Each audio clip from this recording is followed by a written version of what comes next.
Many expressed their appreciation for the good work and service he rendered to the company.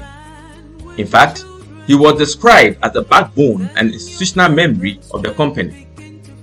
Whilst he was being applauded for his splendid performance, he broke into tears. People around him knew it was tears of joy. The next morning, the boy asked his grandfather why he cried at the party.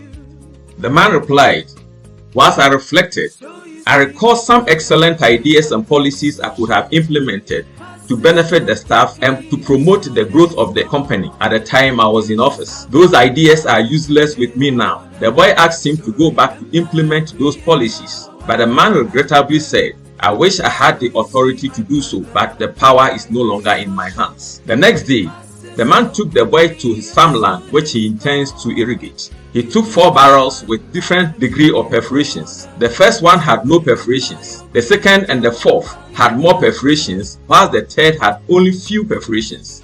He filled them with water and rolled them over the farmland. As they rolled, they spilled out water to irrigate the land.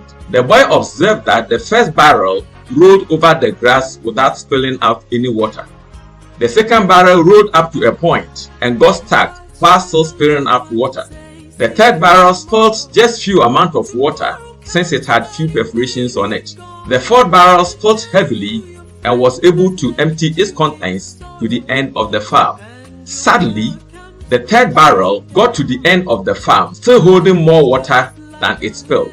The boy saw the water left in the barrel to be of no use to the farm. A month after, they went back to the farmland and the boy was amazed at the result of the irrigation exercise. The old man explained to him that these barrels represent 4 categories of people. The first barrel heavily rolled over without spilling any water and consequently destroyed all the grasses. This represents people who leave behind them bad records. Their actions and inactions always incite chaos and anarchy. They are corrupt, undependable, litigants, backbiters. They live to be managed and tolerated. They destroy the environment without any human feeling. The second barrel spills out water around itself only. These are people who do very well in life but are confined to themselves and their families only. They have the resources and are capable of assisting others but do not have the passion to do so.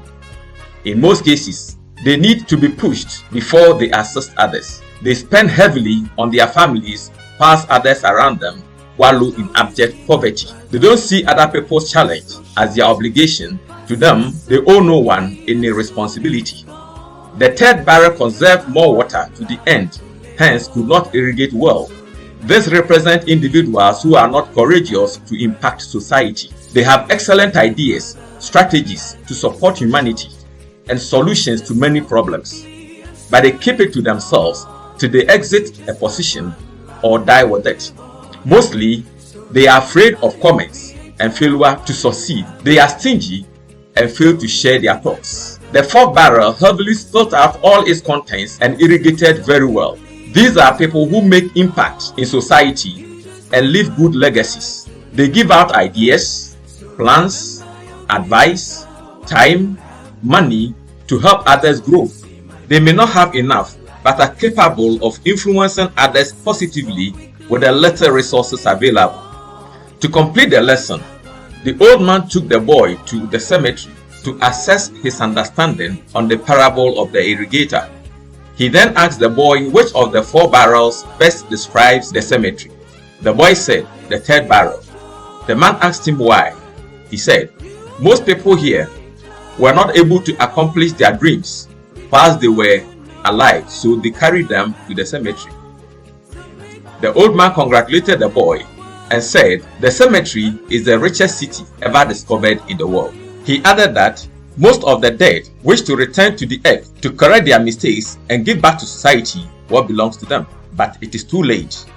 Les Brown, a famous motivational speaker, once said, and I quote, "The graveyard is the richest place on earth because it is here that you will find all the hopes and dreams that were never fulfilled, the books that were never written, the songs that were never sung, the inventions that were never shared, the cures that were never discovered, all because someone was too afraid to take the first step.